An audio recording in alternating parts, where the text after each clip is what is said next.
السلام عليكم ورحمة الله وبركاته. الله أكبر، الله أكبر، الله أكبر، الله أكبر، الله أكبر، الله أكبر،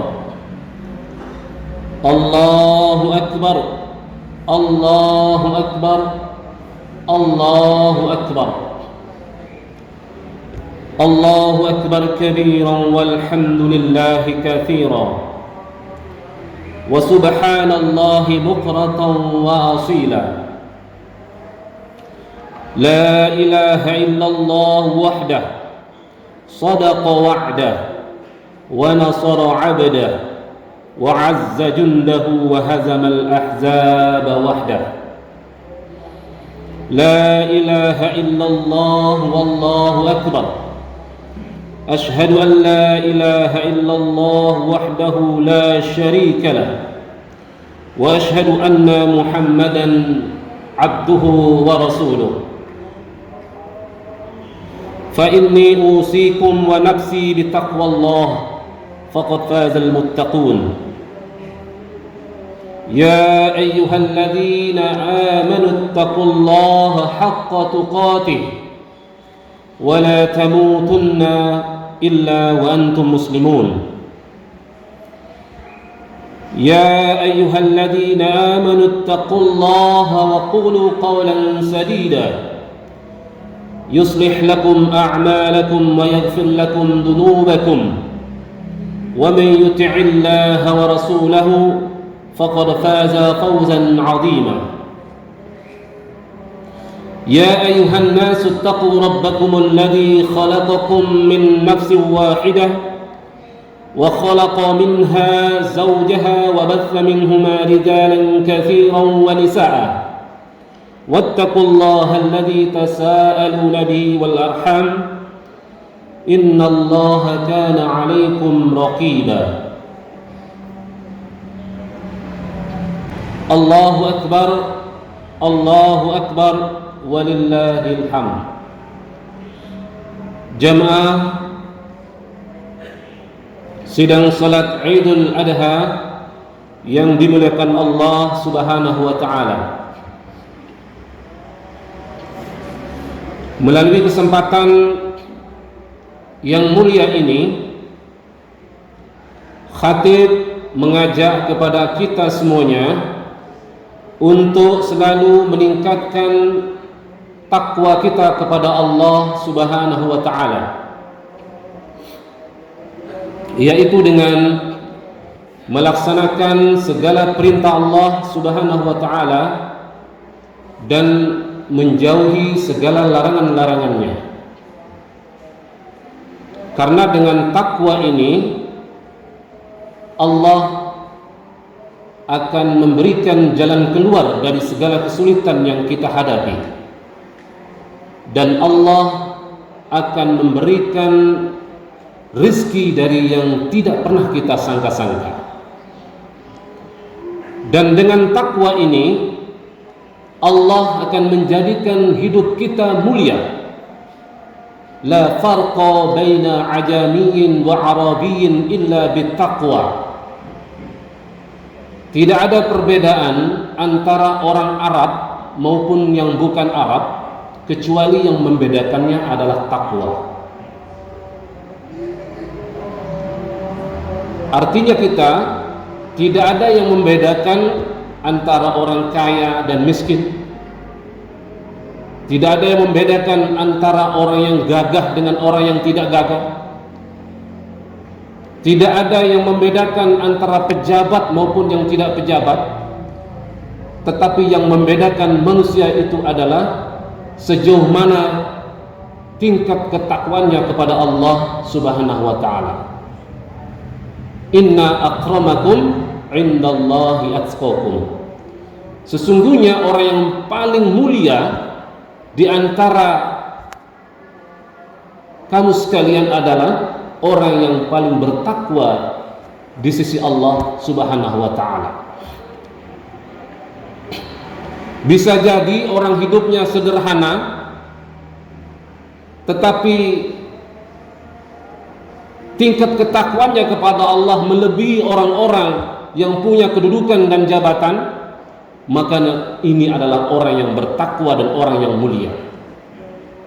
Bisa jadi hidupnya tidak banyak dikenal oleh orang lain, tetapi Masya Allah ibadahnya luar biasa. Tidak pernah meninggalkan sholat malam, sangat memuliakan tamu, sangat memuliakan sesama saudara muslimnya. Hidupnya selalu santun dan menunjukkan akhlak yang mulia. Mungkin dalam kehidupannya tidak banyak dikenal dan tidak banyak dihormati dan dihargai orang lain, tetapi orang seperti ini sungguh sangat dikenal di kalangan langit, yaitu di kalangan para malaikatnya Allah Subhanahu wa ta'ala. Sebagaimana kita kenal dengan kisah Uwais Al-Qarni, orang yang sangat miskin, sangat sederhana, orang yang biasa, tidak dikenal di kalangan penduduk bumi ini, tetapi namanya begitu harum dan dikenal di kalangan langit oleh para malaikat dan tentunya sangat disayangi oleh Allah Subhanahu wa taala. Sampai Rasulullah sallallahu alaihi wasallam berpesan kepada Umar bin Khattab, kalau engkau berjumpa dengan namanya Uwais Al-Qarni, mintalah doa kepadanya. Bayangkan, sekelas Umar bin Khattab diminta untuk minta doa kepada Uwais Al-Qarni.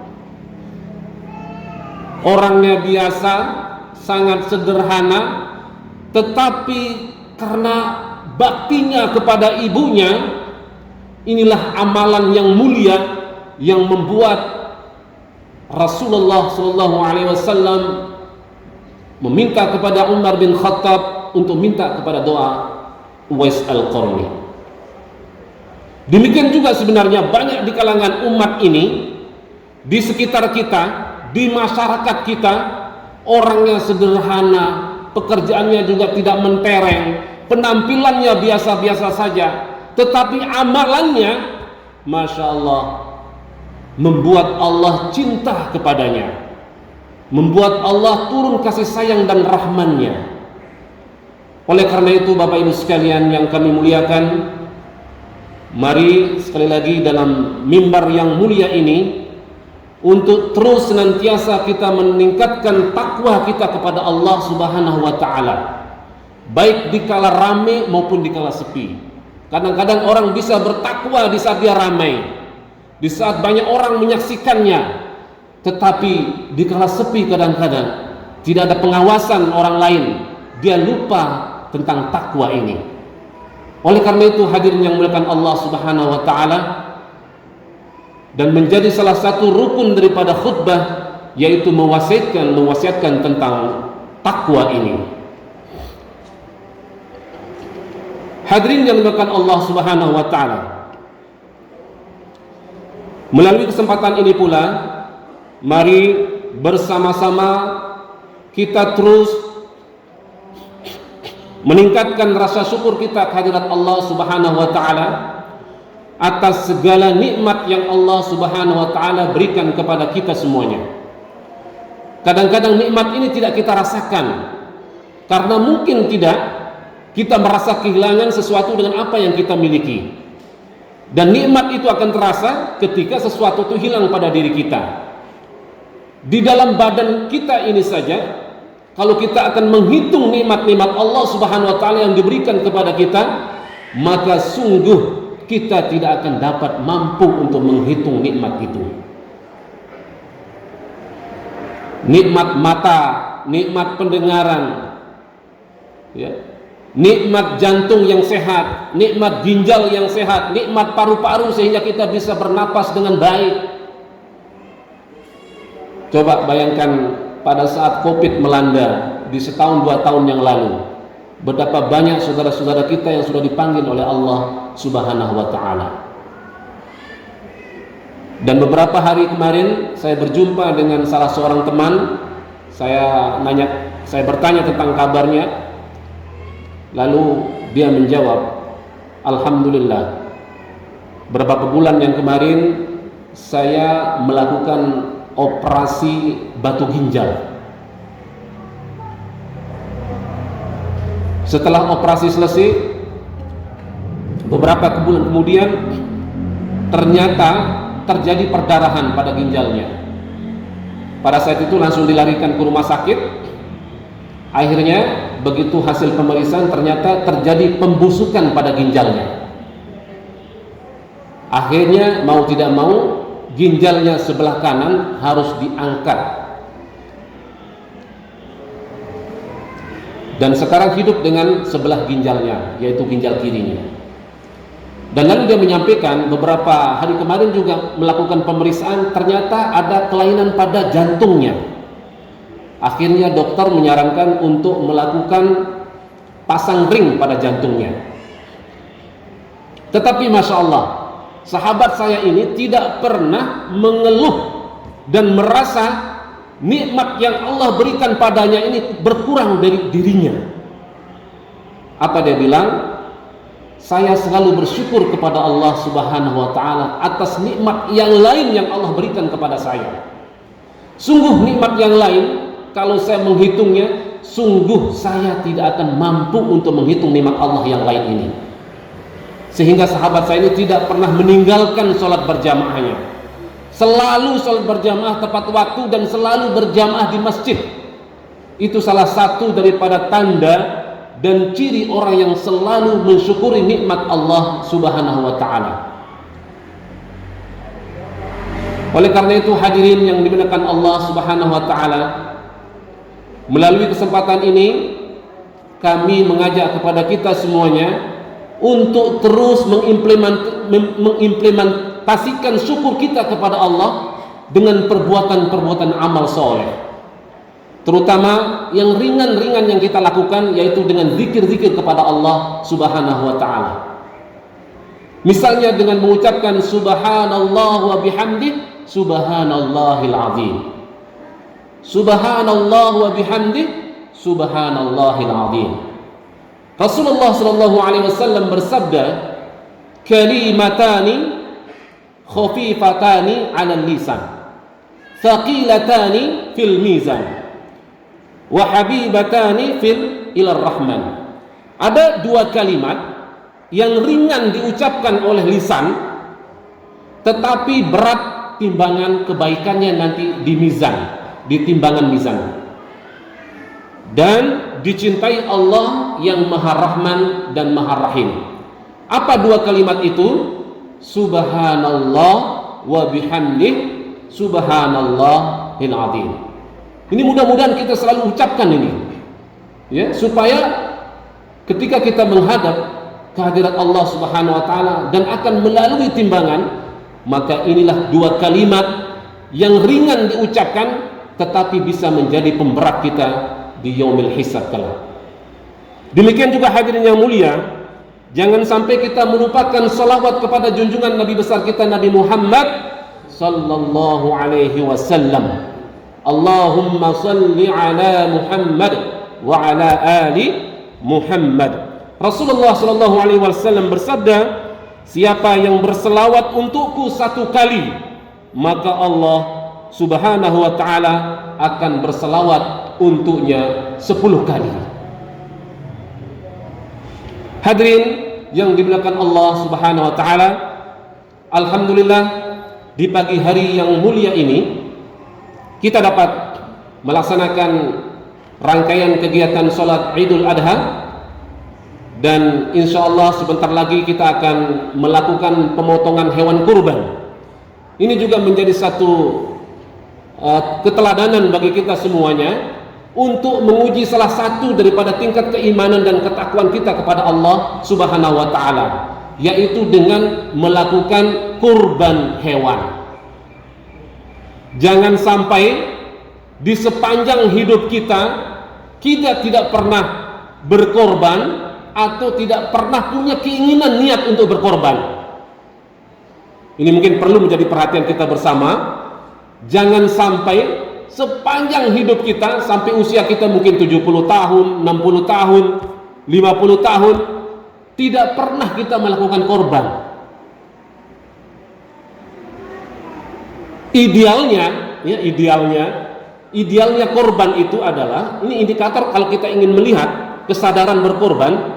Misalnya di dalam sebuah kampung ada 100 kepala keluarga, idealnya itu kan harus ada 100 kambing yang akan dipotong untuk melihat kesadaran masyarakat kaum muslimin dalam berkorban. Kalau sapi tinggal dibagi saja, ya satu sapi bisa digunakan untuk 7 kepala keluarga, berarti ada 14 sapi kerbau yang akan disembelih. Karena apa hadirin yang mulia? Allah Subhanahu wa taala berfirman di dalam Al-Qur'an, A'udzubillahi minasyaitonir rajim, "La yanalallaha lahumuha wala dima'uha, walakin yanaluhu taqwa minkum." Daging-daging unta dan darahnya itu sekali-kali tidak akan dapat mencapai keridhaan Allah Subhanahu wa taala, tetapi ketakwaan kalianlah yang dapat untuk mencapainya. Nah, salah satu indikator ciri dari orang-orang yang meningkatkan ketakwaannya kepada Allah Subhanahu wa taala, yaitu salah satu cirinya adalah dengan melakukan kurban. Sebagaimana firman Allah Subhanahu wa taala di dalam Al-Qur'an, "Inna a'tainakal kautsar fasholli li rabbika wanhar." Sesungguhnya kami telah memberikan kepadamu nikmat yang banyak, maka dirikanlah salat karena Tuhanmu dan berkorbanlah. Kita sudah banyak diberikan nikmat oleh Allah Subhanahu wa taala. Setelah itu kita melakukan sholat, dan setelah itu jangan lupa untuk berkorban. Hadirin jamaah sidang sholat Idul Adha yang dimuliakan Allah Subhanahu wa taala.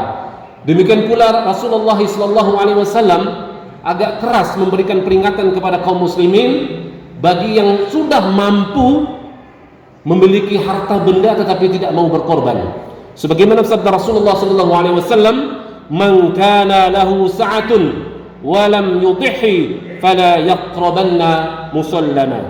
Barang siapa yang memiliki kelapangan rizki dan tidak berkorban, maka janganlah ia mendekati tempat solat kami. Hadirin sidang Idul Adha rahimakumullah. Di dalam hari raya Idul Adha ini tentu kita mengingat kembali bagaimana keteladanan dari Nabi Ibrahim alaihissalam. Yaitu yang pertama, tauladan Nabi Ibrahim alaihissalam sebagai seorang ayah dan suami. Sebagai seorang ayah, tidak menjadi ayah yang arogan, yang otoriter, yang tidak mau mendengarkan pendapat, pandangan, pikiran dari anaknya. Ini tergambar di dalam Al-Quranul Karim yang dibacakan oleh imam kita tadi. A'udzubillahi minasyaitonir rajim. Falamma balagha ma'ahu as-sa'ya qala ya bunayya inni ara fil manam anni adbahuka fanzur madza tara. Qala ya abati fa'al ma tu'mar satajiduni insyaallahu minas sabirin.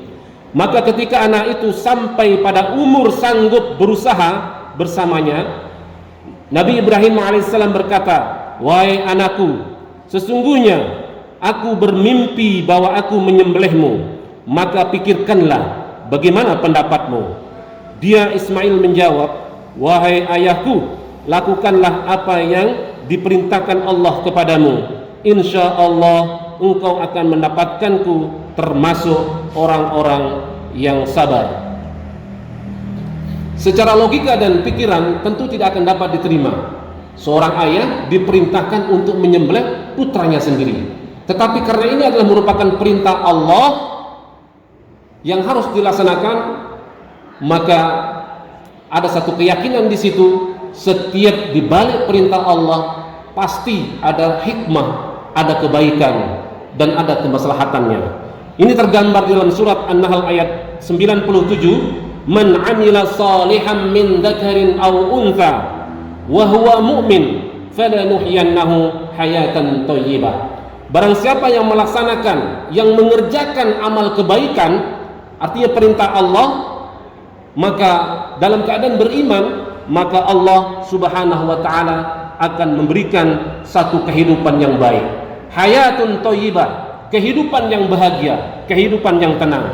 Tetapi sebaliknya hadirin yang mulia, ketika kita berani melanggar aturan-aturan Allah, maka di balik langgaran itu adalah pasti akan datang satu masalah, kemudaratan dan kesempitan di dalam kehidupan ini.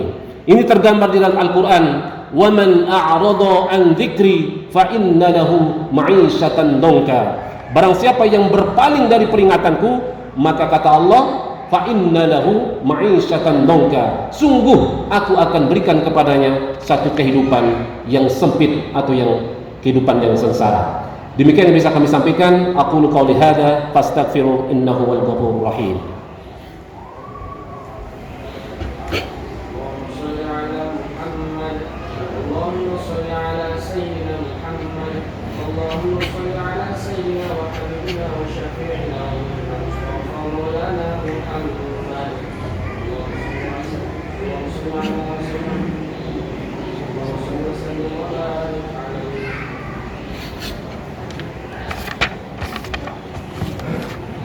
Allahu Akbar, Allahu Akbar, Allahu Akbar, Allahu Akbar, Allahu Akbar, Allahu Akbar, Allahu Akbar. Alhamdulillahilladzi arsala rasulahu bil huda wa dinil haqq liyuzhirahu 'ala ad-din kullihi walau karihal musyrikun. Asyhadu an la ilaha illallah wahdahu la syarika lah wa asyhadu anna Muhammadan 'abduhu wa rasuluh.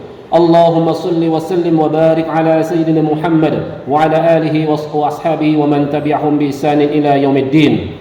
أوصيكم ونفسي بتقوى الله القائل في كتاب القرآن يا أيها الذين آمنوا اتقوا الله حق تقاته ولا تموتن إلا وأنتم مسلمون واعلموا أن الله أمركم بأمر بدأ فيه بنفسه وثنى بملائكته بقدسه وقال تعالى إن الله وملائكته يصلون على النبي يا أيها الذين آمنوا صلوا عليه وسلموا تسليما اللهم اغفر للمسلمين والمسلمات والمؤمنين والمؤمنات الأحياء منهم والأموات اللهم أرنا الحق حقا وارزقنا اتباعه وأرنا الباطل باطلا وارزقنا اجتنابه ربنا هب لنا من أزواجنا وذرياتنا قرة أعين واجعلنا للمتقين إماما ربنا ظلمنا أنفسنا وإن لم تغفر لنا وترحمنا لنكونن من الخاسرين ربنا آتنا في الدنيا حسنة وفي الآخرة حسنة وقنا